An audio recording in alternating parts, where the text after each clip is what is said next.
বিরুদ্ধে যুদ্ধ ঘোষণা করতে হয়, আমরা সরাসরি যুদ্ধ করতে রাজি আছি ইনশাআল্লাহ।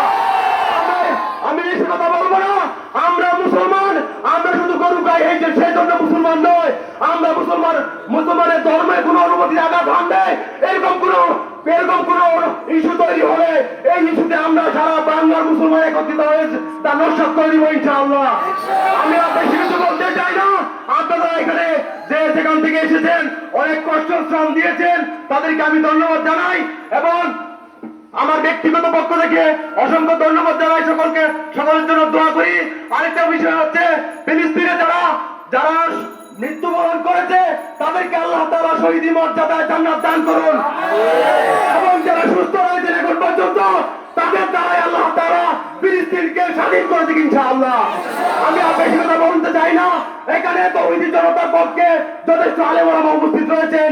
আমি আমার কথা বাড়াবো না, এখানে শেষ করছি। আসসালামু আলাইকুম ওয়া রাহমাতুল্লাহ।